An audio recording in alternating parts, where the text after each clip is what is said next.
Sejam muito bem-vindos ao 30 Minutos Europa, um programa semanal da responsabilidade do Centro de Informação Europe Direct de Aveiro, realizado em parceria com o Canal Central. 30 Minutos Europa, dedicado à atualidade europeia, divulga múltiplas oportunidades para o cidadão, para as empresas, contando com o comentário de convidados sobre temas relevantes para uma comunidade mais e melhor informada, forte e coesa. Hoje, o 30 Minutos Europa conta com a primeira edição digital, entre Aveiro e Lisboa, com a presença de Sofia Colares Alves, chefe da Comissão Europeia em Portugal. Fique connosco, partilhe a sua opinião e questões nas redes sociais do Europe Direct Aveiro e do Canal Central. Olá, Sofia, seja muito bem-vinda ao 30 Minutos Europa. Muito obrigada. Preferia que fosse em estúdio, mas como estamos confinados aos nossos escritórios em casa, a Sofia também, como é que tem sido viver este isolamento social? Bom, tem sido melhor daquilo que eu estava à espera. Nós estamos em teletrabalho já é a quarta semana e pensei que nós somos uma equipa de cerca de 25 pessoas. Pensei que seria mais difícil ter acesso à informação e teria mais difícil a coordenação da equipa e nós temos, de facto, a Comissão Europeia tem trabalhado muito nestas últimas semanas, sempre em teletrabalho, toda a Comissão Europeia está em teletrabalho e acabámos por conseguir normalizar as nossas funções com todas as ferramentas digitais que temos ao nosso dispor, o que é ótimo. Sei que passa por uma situação mais complicada, não é? Porque acabou por ter o Covid, não é? O Covid-19. Como é que tem sido lutar tanto contra este vírus? Sim, de facto, eu fui infectada há cerca de 4 semanas de facto, é uma situação nova para todos nós e foi uma aprendizagem contínua.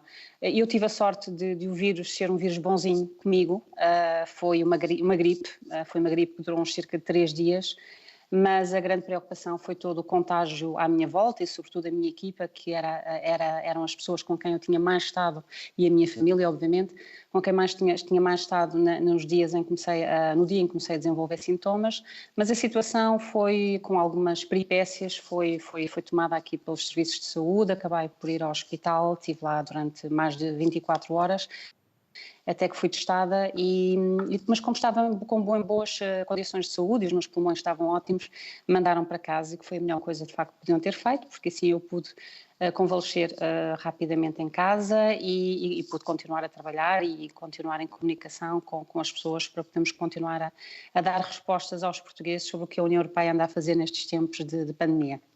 De facto, os tempos são complicados e de grande incerteza e efetivamente é mais uma prova de fogo para a União Europeia. O que pode a União Europeia fazer para auxiliar os Estados-membros no combate a estes tempos de pandemia global? Exato. A União Europeia tem feito muita coisa e eu agradeço desde já esta oportunidade e o vosso programa e parabéns. Eu acho que é muito importante informar as pessoas sobre a União Europeia e sobre o que a União Europeia faz, mas nesta situação de pandemia acho que é particularmente importante porque são épocas de desinformação, são épocas de grande conflito e tensão e há muita falta de informação e muitos comentários pouco informados a circularem. Portanto, agradeço desde já e parabéns pela estreia deste programa e agradeço a oportunidade de vir esclarecer o que anda a Comissão Europeia e outras instituições a fazer. Portanto, é muito importante que as pessoas percebam que num combate, numa situação de crise sanitária, de combate a pandemia, como é o caso presente, que a União Europeia tem de facto poucas ferramentas de intervenção direta.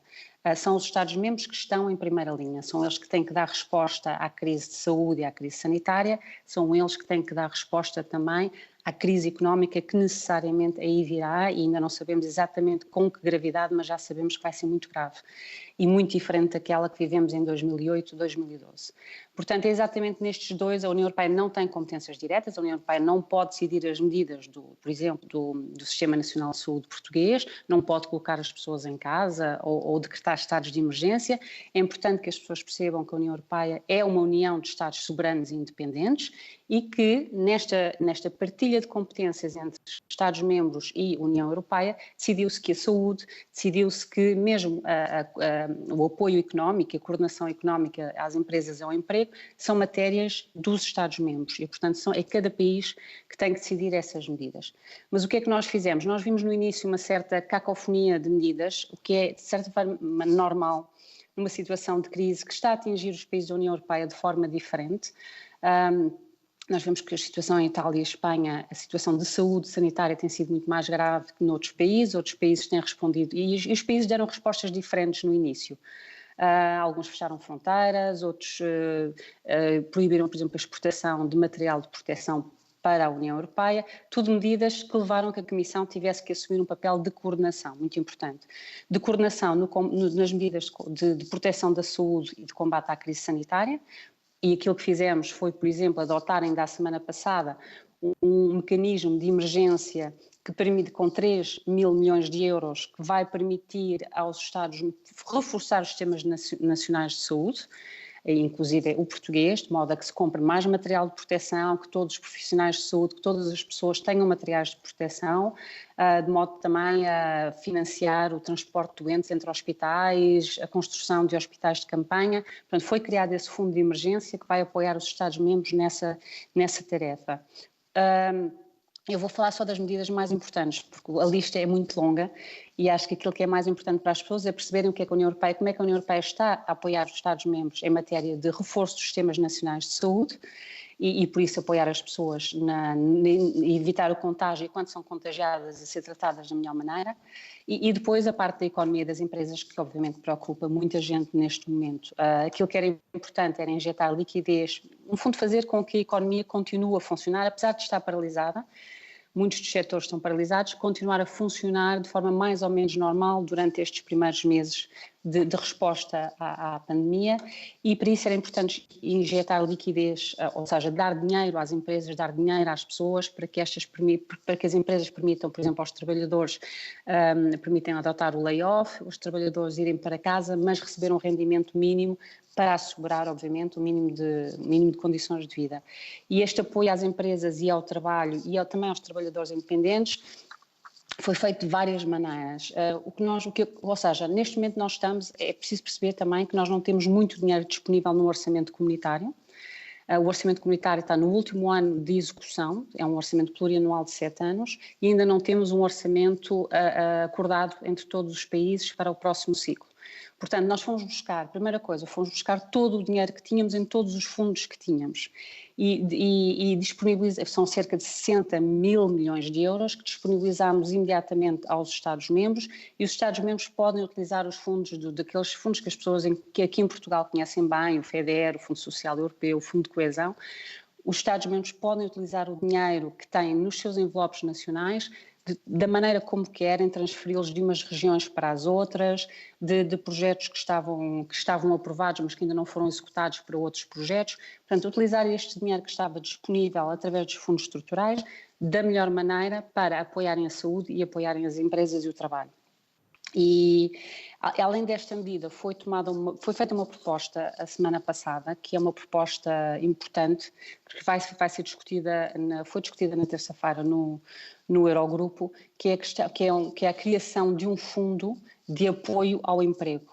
Ou seja, são 100 mil milhões de euros que estarão à disposição de todos os países para adotarem as medidas que foram adotadas em Portugal e que parece que vão ser reforçadas ainda nos tempos que vêm, nos próximos dias, medidas de apoio às empresas, de apoio ao emprego, para permitir exatamente que as empresas não despeçam pessoas, que os trabalhadores independentes mantenham as suas atividades com o rendimento mínimo e, por outro lado, com as moratórias de pagamentos de impostos, contribuições para a Segurança Social que temos vindo. Portanto, este fundo também foi proposto pela Comissão Europeia e precisa agora rapidamente ser aprovado, mas parece que temos um consenso já para o aprovar, portanto, entrará em vigor muito brevemente. Relativamente a tudo o que a União Europeia não podia fazer, não é? Portanto, a Sofia já elencou dois critérios, mas houve um delay, não é? Na ajuda e, portanto, a opinião pública acabou por criticar de alguma forma que não foi dada uma ajuda atempada a Itália, neste caso, ao primeiro país que se viu confrontado com esta pandemia. O que é que a União Europeia não pode, de facto, fazer e que o cidadão comum na sua maioria não sabe? Tem de facto que haver nestas circunstâncias, esta crise é absolutamente única, tem características únicas e tem que haver muita solidariedade entre os Estados-membros. É para isso que a União Europeia existe e aquilo que nós dermos hoje é aquilo que vamos receber amanhã. E isto tem que ser, no fundo, o quadro mental em que as pessoas e os países têm que agir nesta altura. De facto, viu-se que houve uma reação pouco simpática, digamos, de alguns países face a outros no início da crise, nomeadamente no norte da Itália, a Lombardia, houve aquele crescimento enorme de pessoas afetadas e pessoas doentes, e rapidamente a Comissão Europeia através do Conselho de Ministros, reuniu os ministros das diferentes pastas para coordenarem a ação e para manterem os níveis de solidariedade que são esperados. Eu penso que essa situação, foi uma situação inicial, é um bocadinho normal que os países reajam assim, portanto, reajam para dentro, mas essa situação foi ultrapassada e agora temos vários casos de solidariedade em que hospitais na Alemanha, na Áustria estão a receber pacientes de Itália e de França e várias máscaras já chegaram e tomadas de máscaras e equipamento de proteção já chegou à Itália de vários países europeus. Mesma coisa com os voos de repatriamento, tem havido um esforço enorme entre os países, com a ajuda da Proteção Civil Europeia, o RescEU, a trazerem pessoas todos os cidadãos europeus que ainda estão presos e que ficaram surpreendentemente presos em países terceiros. Portanto, tem havido este esforço de solidariedade, tem havido enorme esforço de adaptar. Há todo um trabalho de fundo que as pessoas, ninguém se apercebe. Uma coisa tão simples como, por exemplo, para se importarmos mais material de proteção do estrangeiro, fora da União Europeia, foi preciso, por exemplo, anular os impostos, as taxas aduaneiras. Foi preciso, para se fabricarem mais material, mais máscaras, mais material de proteção, com mais celeridade na Europa, foi preciso contactar a indústria e converter uma parte da indústria, nomeadamente a indústria têxtil, para produzir este material. Foi preciso adotar standards que permitam, especificações técnicas, que permitam à indústria têxtil rapidamente produzir o material que depois é utilizado com segurança pelas pessoas, para não vermos questões de fraude e outras questões que estão a surgir. Portanto, há muito trabalho nos bastidores, de facto, que é a Comissão Europeia que o faz e que dá o apoio técnico aos Estados-membros e esse não é visto. Mas depois, e claro que a comunicação social centra-se sempre sobre o desacordo. Há sempre, quando há uma crise e há várias soluções que estão em cima da mesa, há naturalmente desacordo entre os Estados-membros sobre as melhores soluções. Estamos a falar de 27 países, estamos a falar de quase 500 milhões de cidadãos e por isso coordenar toda a gente e pô-los de acordo à volta da mesa não é fácil. E tem a comunicação social, acho que se tem centrado muito sobre declarações de um ministro ou do outro, ou de um primeiro-ministro ou do outro, de artigos que têm aparecido na imprensa, mas eu acho que é muito importante, independentemente das discussões que estão a ser feitas sobre que outras ferramentas poderiam ser usadas para apoiar os países e a Europa neste momento, o que é mais importante é que estas decisões sejam tomadas e têm que ser tomadas por consenso, que haja um consenso generalizado na União Europeia, de todos os países, e não é só dos políticos, dos governos, é também das pessoas, porque muitas vezes estas dissidências no Conselho Europeu demonstram ou refletem simplesmente posições diferentes que os povos têm, que os cidadãos têm face a determinadas questões. E, portanto, é muito importante que haja um consenso generalizado, que temos que nos apoiar uns aos outros e temos, de facto, que reforçar a União Europeia com todas as ferramentas que sejam necessárias para podermos sair desta crise. Sofia, muito recentemente, embora já muitas coisas passaram, mas gostava que me fizesse uma análise. Portanto, o António Costa, nosso primeiro-ministro, referiu que a União Europeia faz o que tem a fazer ou acabará. Que análise faz desta declaração? Acha que já tudo foi feito ou já agiu muito mais para reduzir ou minorar esta declaração? Eu acho que tem havido um combate político deste governo para levar a que a União Europeia dê um salto qualitativo na sua arquitetura institucional e se reforce de determinadas ferramentas que são, nomeadamente, a emissão de dívida comum, nos mercados internacionais para financiar os Estados-membros quando estes precisam. A emissão da dívida comum é importante para não criar tensões e desfavorecimentos de uns Estados-membros em relação aos outros, à capacidade de se endividarem e às condições desse endividamento. E tem uma série de vantagens. Portanto, estamos a falar de emissão de dívida comum, da mutualização da dívida. E são ferramentas que é uma velha discussão na União Europeia, desde a crise passada, e que tem levado a uma polarização das opiniões públicas e das opiniões dos governos à mesa do Conselho. E é esta polarização que nós temos que tentar evitar, porque esta crise é diferente de todas as outras. Portanto, aqui não há o estigma de que uns países gastam muito, endividam-se muito e outros terão que pagar por eles. Não há esse estigma que havia, por exemplo, na crise, e não deve haver. Isto é um fantasma do passado que está a ressurgir nesta discussão dos eurobonds e dos coronabonds e que nós temos que tentar fechar este fantasma ou dissipá-lo de preferência e removê-lo da discussão, porque senão não vamos de facto conseguir chegar a um consenso sobre que medidas devemos usar. O Banco Central Europeu, eu não falei das medidas do Banco Central Europeu, mas há outras medidas do Banco Europeu de Investimento, mas sobretudo do Banco Central Europeu e a utilização da política monetária para permitir aos Estados-membros endividarem-se a custos suportáveis e a custos para o Estado-membro são importantes, mas não são os únicos, não é o único instrumento. Nós já vimos o BCE intervir na crise passada, teve um papel importante, mas sabemos que tem os seus limites. Portanto, de facto, tem que se fazer um esforço a nível da União Europeia para darmos esse salto. Qual o salto exatamente? Qual a melhor opção? Há muitas em cima da mesa, estão a ser discutidas, é importante que haja um consenso entre os Estados-membros e se calhar não vamos avançar imediatamente para aquelas medidas que alguns Estados-membros, nomeadamente como Portugal, Itália e outros, acham que temos que avançar. Não vamos ficar eventualmente aquém dessas medidas por agora, mas vai-se dar um passo. Eu estou convencida que se vai dar um passo no Eurogrupo e no Conselho Europeu, mas para isso temos de facto de dissipar esta clivagem, esta polarização de opinião e temos que encontrar consensos. Também a propósito, Sofia, na TV portuguesa, no debate com a banca, referiam em entrevista aos dois convidados, um deles, aliás, que a União Europeia não ajuda assim tanto como diz e que exige que o cidadão pague um mínimo. Que análise é que faz destas declarações? Portanto, é difícil para mim comentar porque eu não ouvi, não sei o contexto dessas declarações, parecem-me algo estranhas por várias razões. Primeiro porque todas as ações que temos tomado neste momento têm tido em atenção o apoio do cidadão, o apoio do emprego e o apoio das empresas com o mínimo de condições. Tem que haver condições mínimas no sentido de quando autorizamos um pacote de injeção de liquidez ou de garantias de Estado, como acabámos de aprovar no sábado, um pacote português de 13 mil milhões de euros para apoiar as empresas, tem que haver condições mínimas no sentido, tem que ser equitativo para todas as empresas, com condições que de facto permitam, no fundo, distribuir o dinheiro de uma forma equitativa e que não gere problemas de concorrência entre as empresas num futuro muito próximo.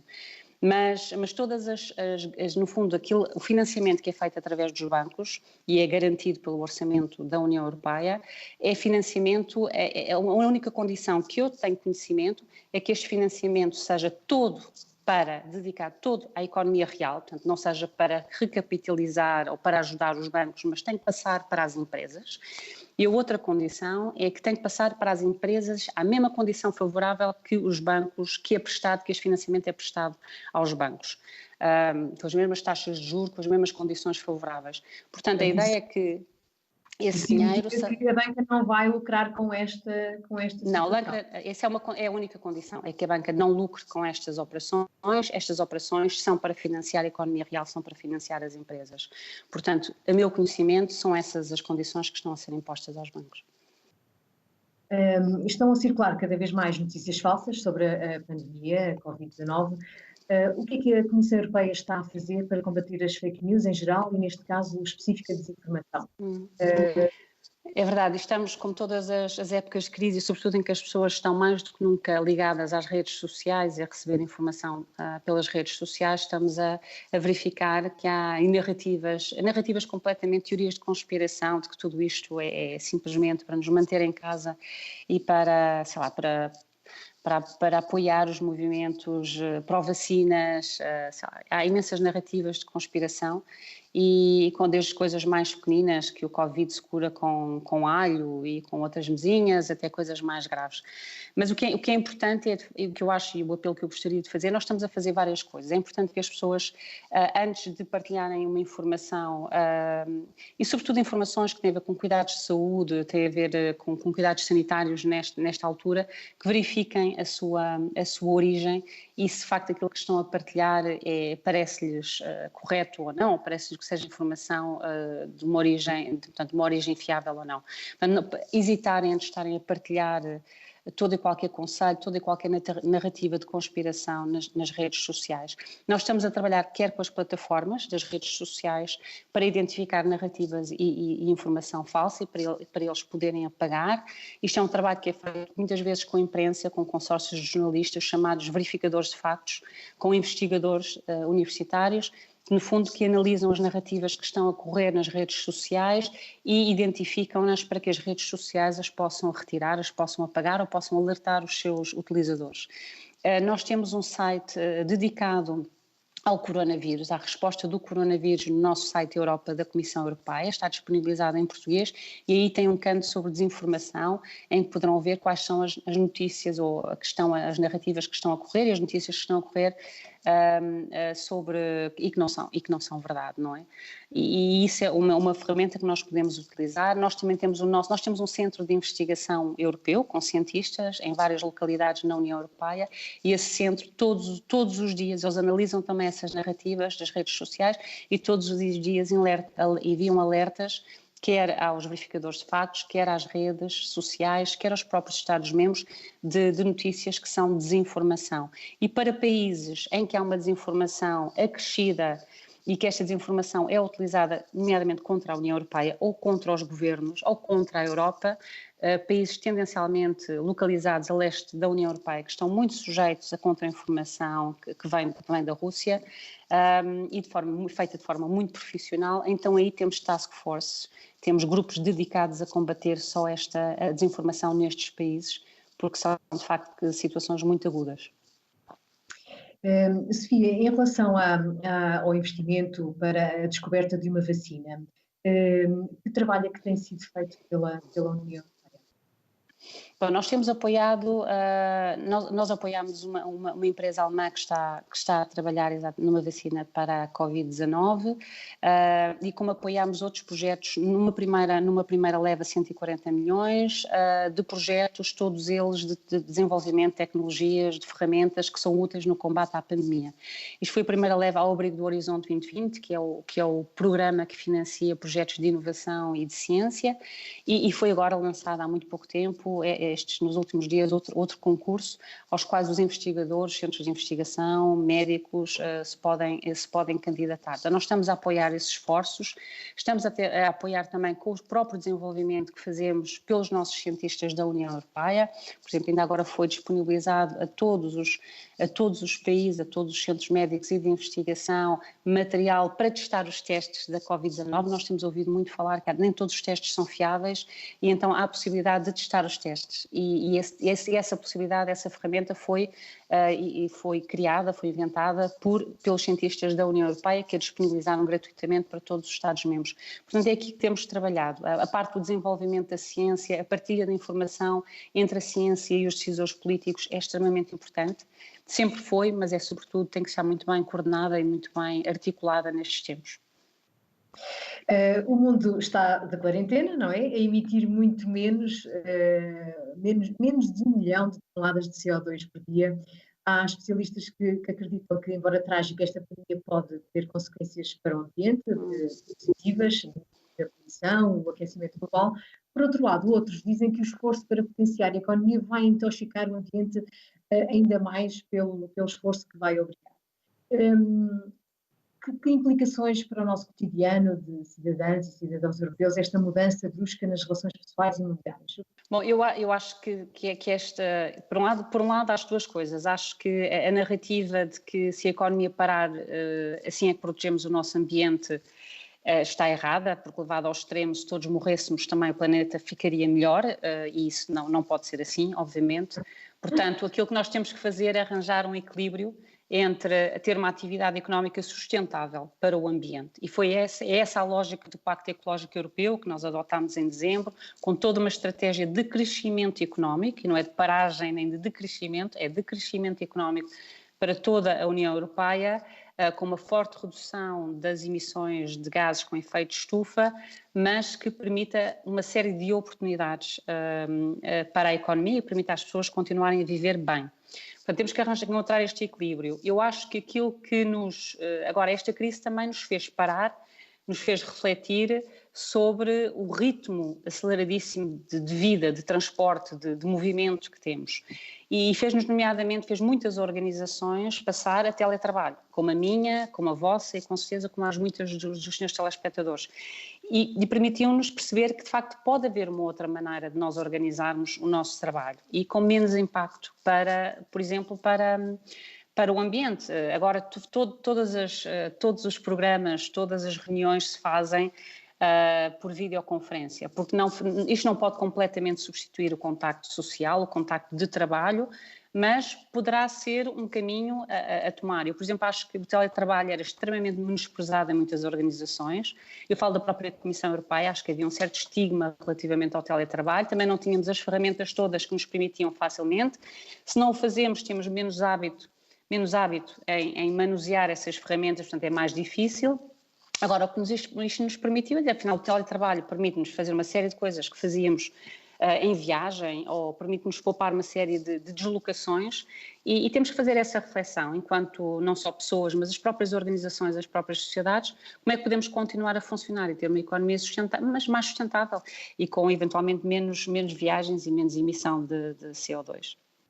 Estamos praticamente a terminar. Sofia, quer deixar alguma mensagem para os nossos telespectadores? Sim, gostaria de deixar. Eu acho que são, de facto, momentos de grande ansiedade e de grande nervosismo. Todos nós estamos muito ansiosos sobre aquilo que o futuro nos reserva.